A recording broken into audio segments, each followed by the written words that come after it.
Let's get you started with setting up your new Xclaim wireless access points. Once you've got them connected to the network and downloaded the app for either iOS or Android, you can connect to the Xclaim setup SSID that's being broadcast from each access point. It's just there temporarily to help you get configured, and once you push your first SSID, it will go away. Let's simply launch the Harmony app, and once you do this, you'll be prompted through a very short tutorial on getting you started. The first thing you're going to come to is going to be a country code selection. And if you're in the US, it's automatically going to default to this for you and push you on to the next step, which is that of your admin password.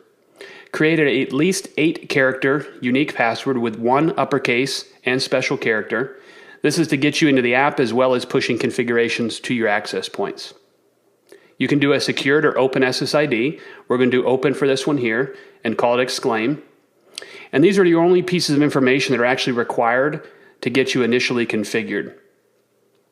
Go ahead and click on Finish once you're at the congratulations screen, and you'll be prompted to search for your access points.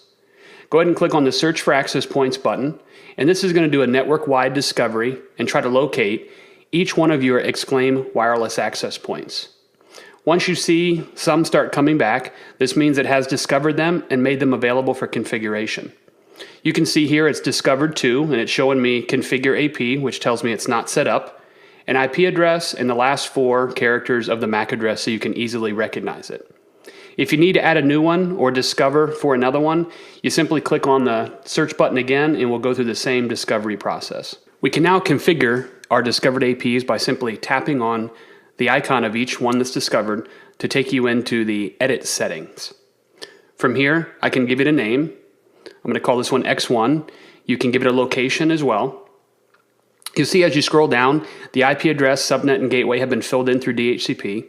If I want to make a manual channel selection, I simply select the appropriate radio and to take me into those options. If I select it and save it, it's going to apply those manual settings. If you scroll down to the very bottom, you can see that Xclaim SSID we created during the tutorial is here and available. I can simply click on it here. It's going to give me a notification saying, hey, once you apply this to your access point, the Xclaim setup SSID is going to go away. So go ahead and click OK, click Save. It's going to provision and send this configuration directly to that access point that you had selected. From here you can see you get a notification that the Xclaim setup SSID for that particular one, which we named X1, has been taken down. The process for adding additional APs is just the same.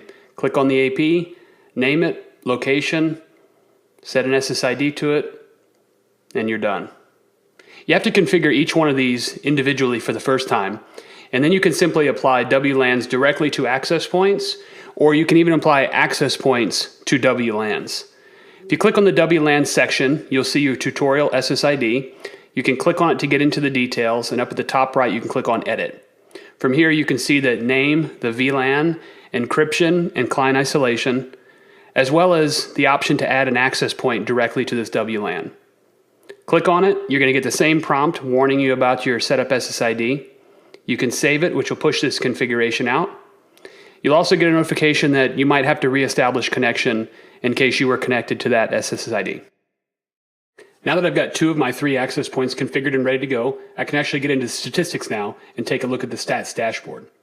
Click on that back arrow to take you into it. This screen is going to refresh automatically, so you don't have to do anything else. It's going to show you who's connected, bytes transmitted, packets transmitted, as well as real-time information on a per-client basis.